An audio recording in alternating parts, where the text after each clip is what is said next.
तो गाइस क्या आप लोग भी अपना बॉडी फैट परसेंटेज कम करना चाहते हो, एक एस्थेटिक फिजिक बनाना चाहते हो, बट लाख कोशिश करने के बावजूद भी हमारे बॉडी का फैट परसेंट कम नहीं हो रहा है, हम एस्थेटिक बॉडी नहीं बना पा रहे हैं, तो क्या किया जाए ऐसे में?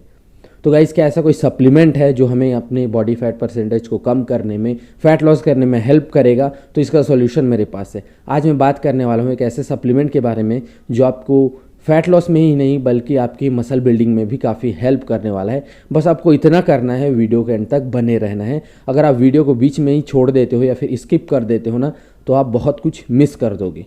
तो गाइस सारी चीज़ें बताने वाला हूँ, ये कैसे काम करता है, ये कैसे हमारे फैट लॉस में हेल्प करता है, इसके डोजेस क्या होने चाहिए, सारी चीज़ें आपको डिटेल में एक्सप्लेन करने वाला हूँ। तो चलिए वीडियो को स्टार्ट करते हैं। Hello and welcome guys, this is Pratik and you watching fitness beast.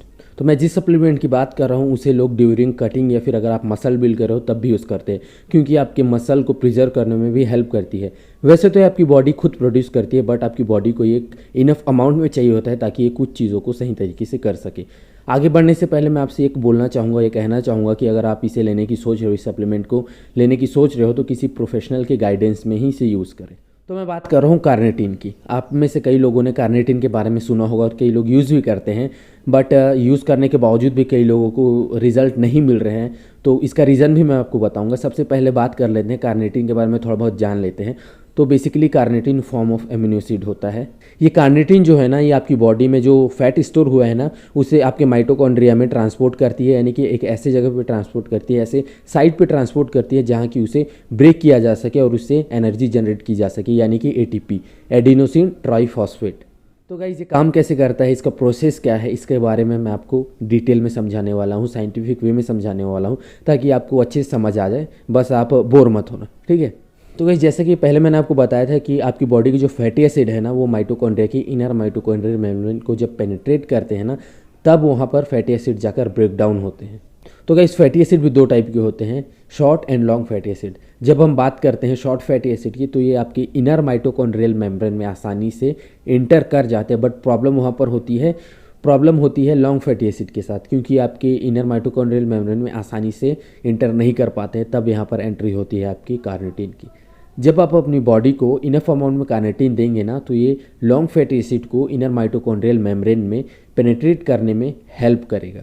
ये जो लॉन्ग फैटी एसिड होते हैं, इसके बारे में मैं अगर आपको सिंपल वे में समझाऊँ तो आपका जो बेली एरिया होता है, जहाँ सबसे ज़्यादा फैट जमा होता है, वो आपका लॉन्ग सैचुरेटेड फैटी एसिड होता है मोस्टली, और जिन्हें रिमूव करना सबसे ज़्यादा टफ होता है।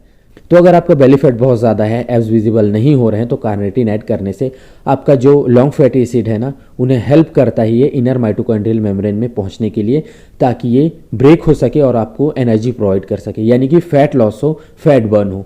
ये बात तो हो गई कि कैसे कार्निटिन आपके फैटी एसिड को बर्न करके एनर्जी प्रोवाइड करता है। तो अब हम बात करेंगे कैसे कार्निटिन आपके मसल को प्रिजर्व करने में भी हेल्प करता है। क्यों ये ड्यूरिंग फैट लॉस इतना बेनिफिशियल प्रूफ होता है? क्योंकि जब भी आप फैट लॉस प्रोग्राम में होते हैं, किसी भी फैट लॉस प्रोग्राम को फॉलो करते हो ना, आपको हमेशा कैलोरिक डेफिशिएट में रहना होता है। चाहे आप कोई भी प्रोग्राम फॉलो कर लो, कोई भी फैट लॉस प्रोग्राम फॉलो कर लो, आपको अपने मेंटेनेंस कैलोरी के अराउंड या फिर उससे नीचे कैलोरी लेना पड़ता है, तभी जाकर फैट लॉस होता है। ये एक बेसिक साइंस है, यानी कि आप जितनी कैलोरीज बर्न करो उससे कम कैलोरीज आपको कंज्यूम करनी है। तो ऐसे सिचुएशन में होता क्या है, आपका मसल भी लॉस होने लग जाता है, क्योंकि आप दिन भर काम कर रहे हो, उसके बाद वर्कआउट कर रहे हो और खाना भी कम खा रहे हो।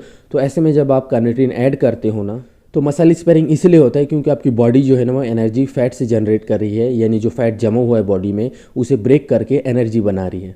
इट मीन्स जब आप ट्रेनिंग करते हो ना, तो आपकी बॉडी फैटी एसिड से जनरेट हुई, फैट से जनरेट हुई एनर्जी को यूज़ करेगा, ना कि एनर्जी के लिए आपके मसल्स को ब्रेक करेगा। तो जब आपकी बॉडी एनर्जी के लिए फैटी एसिड पर रिलाई करती है ना, तो आपके मसल्स को मसल ग्लाइकोजन स्टोर करने में भी काफ़ी हेल्प होती है, यानी कि आपके मसल्स में काफ़ी एनर्जी होती है वर्कआउट के लिए।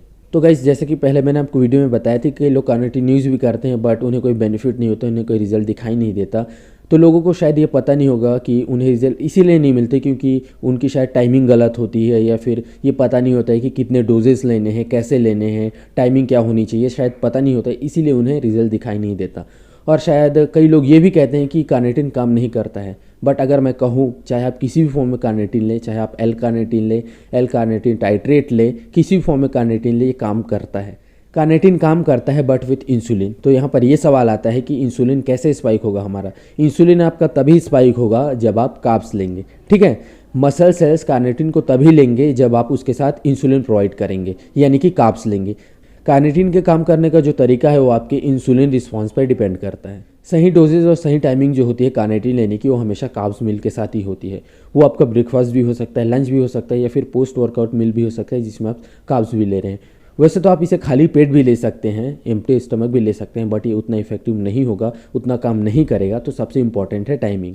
अगर हम डोजेस की बात करें तो पर कैप्सूल आपको कार्निटिन जो मिलता है वो है 500 mg, ठीक है। अगर आप दिन भर में 4 कैप्सूल भी लेते हैं यानी कि 2 ग्राम, तो काफ़ी होगा आपकी बॉडी के जो फैटी एसिड है उन्हें ब्रेक करने के लिए, एनर्जी बनाने के लिए, यानी कि फैट बर्न करने के लिए।